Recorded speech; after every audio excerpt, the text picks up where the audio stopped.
안녕하세요, 가치형입니다. 5월 9일 목요일 국내 시장이 마감되었습니다. 자, 이틀 동안의 시장 흐름이 상당히 좋았다면 오늘은 조금은 반대 움직임이 나왔어요. 오전장에만 잠깐 상승이 나왔고 장 종료 시점까지 크게 밀리는 흐름이 나왔습니다. 물론 어제도 말씀드린 것처럼 오늘은 국내 옵션 만기일이었습니다. 그래서 그 영향을 받았을 가능성이 높다고 생각이 되고, 어쨌든 주변 증시의 흐름은 나쁘지 않은 만큼 오늘로서 단기적인 낙폭에 그칠 수 있는지, 이거는 내일 시장을 한번 참조를 해봐야 되겠죠. 자, 그래서 동시호가에도 많이 빠지면서 종가가 거의 최저가에서 마무리되었고, 그리고 일반적으로 코스닥은 개인들의 물량이 많은 만큼 옵션 만기일에 큰 영향을 받지 않을 가능성도 있습니다. 그래서 오늘은 상대적으로 선방을 했던 것 같습니다. 그리고 코스피 상위종들을 보면 오늘은 코스피 상위종들이 모두 파란불이 들어왔고 모두 1% 이상의 낙폭이 조금은 크게 나왔습니다. 그래서 특정 업종만의 문제라고 보기도 어려울 것 같고, 오늘은 전체적으로 코스피 내에서 수급이 빠져나간 것 같습니다. 그리고 코스닥은 엔캠이라든지 클래시스, 이 두 개 종목이 강한 상승이 나왔고, 클래시스는 미용기기 종목이잖아요. 그런데 유사한 업종으로서 화장품 관련주들, 이 업종들도 오늘 좋은 흐름이 나왔었고 최근 며칠 동안에 계속 좋은 흐름이 이어지고 있습니다. 그래서 화장품 관련주, 미용기기 관련주, 이쪽은 조금 더 한번 지켜봐야 되겠죠. 그리고 코스피의 수급을 살펴보면 역시 오늘 오랜만에 외국인의 순매도가 나왔었고 기관은 큰 변동은 없었습니다. 하지만 연기금 쪽에서는 오늘 평소보다 많은 물량이 나왔었고요. 그리고 코스닥은 마찬가지로 코스닥도 기관과 외국인의 양매도가 나왔습니다. 코스닥은 기관 쪽에서 많은 순매도가 나왔었네요. 그리고 삼성전자, 이틀 동안에 외국인의 많은 순매수가 들어왔다면 오늘은 외국인의 1000억 가까운 순매도가 나왔었고요. 그리고 하이닉스도 마찬가지로 오늘 기관과 외국인의 양매도가 나왔습니다. 자, 그리고 오늘 카카오의 실적 발표가 있었거든요.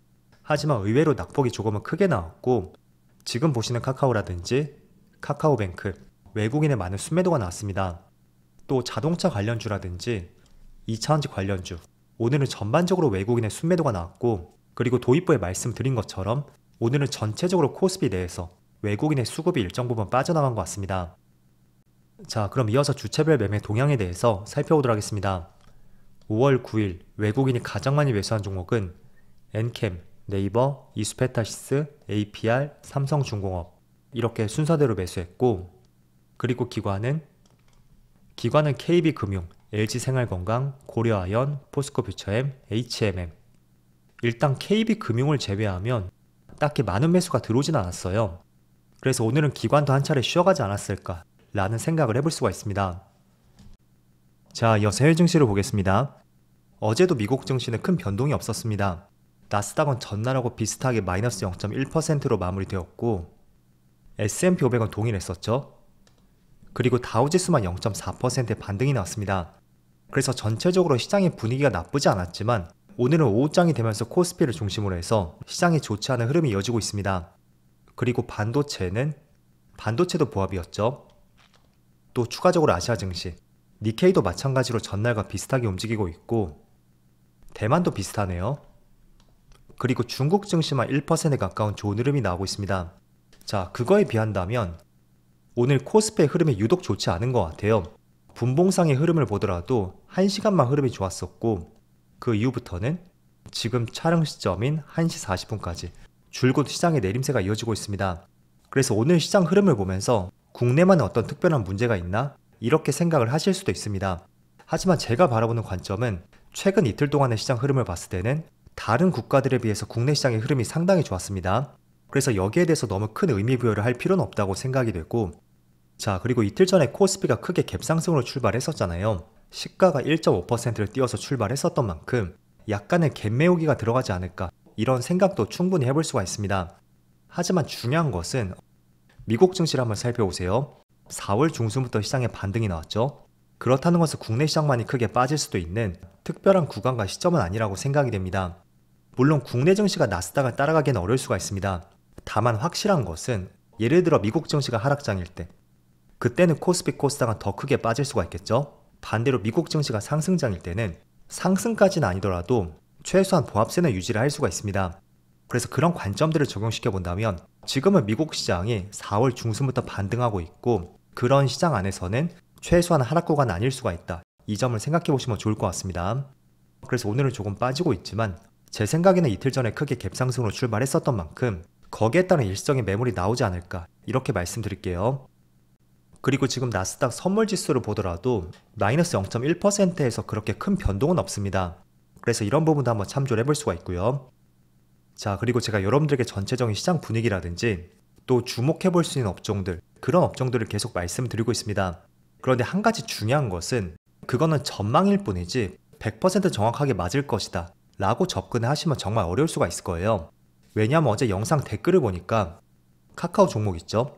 이 종목의 수익률이 지금 마이너스 40%를 넘어섰고 지금 삼성전자를 갈아타도 괜찮을지 그런 질문을 주신 분이 계셨습니다. 일단 지금 위치에서 43%라는 것은 아마 10만원 근처?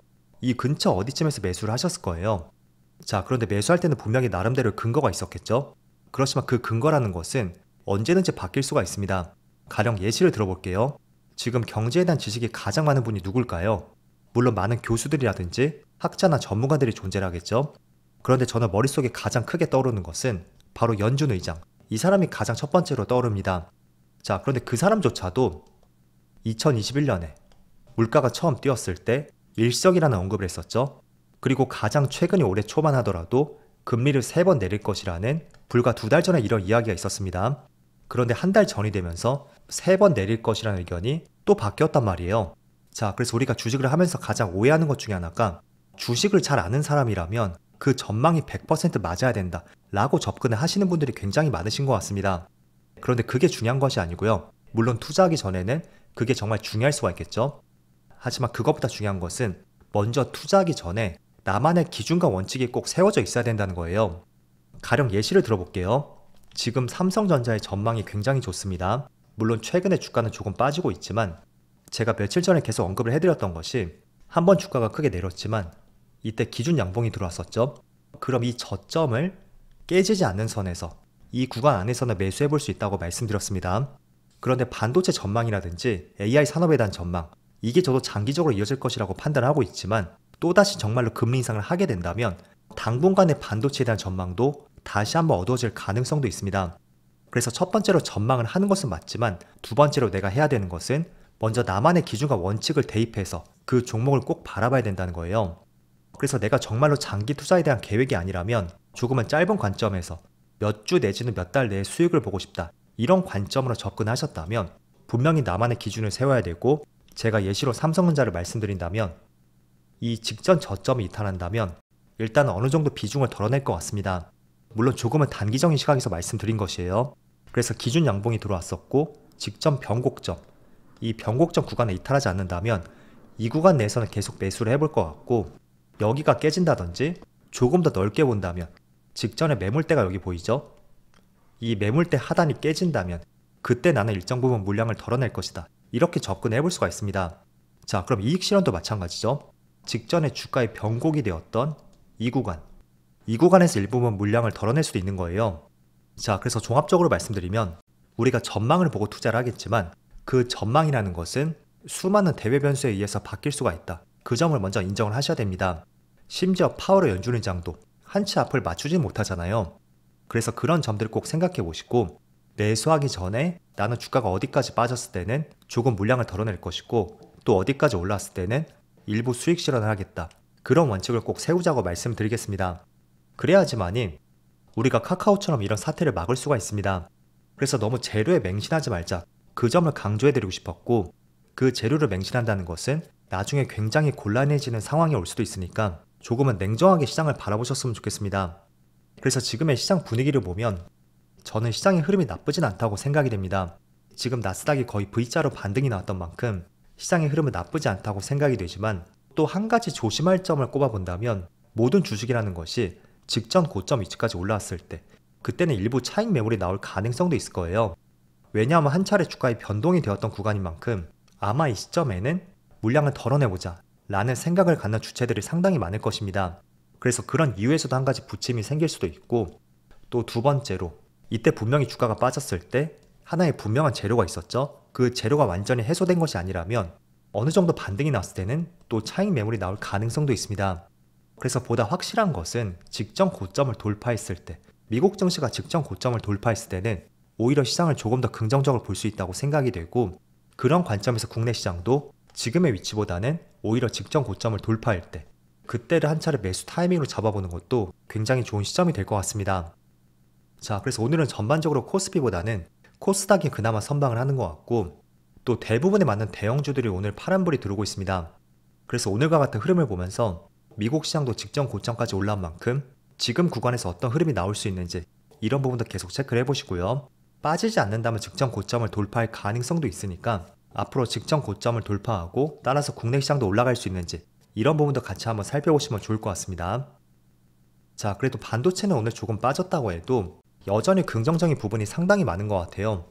HBM 가격이 상승할 것으로 예상이 되고 또 HBM이 D램에서 차지하는 비중 자체가 계속 올라갈 것으로 전망이 되고 있습니다. 올해는 약 21%를 차지할 것으로 전망이 된다면 2025년에는 30% 이상을 전망하고 있습니다. 즉 돈이 되는 제품이 점유율이 계속 올라가고 있다. 그렇게 접근해보시면 좋을 것 같습니다.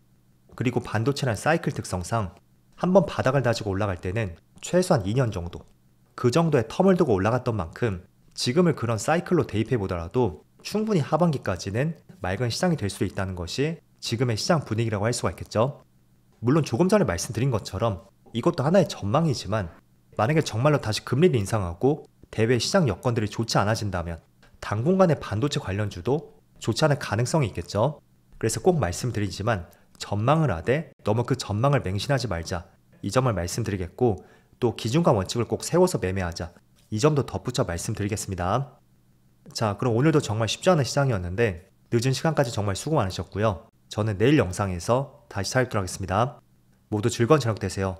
감사합니다.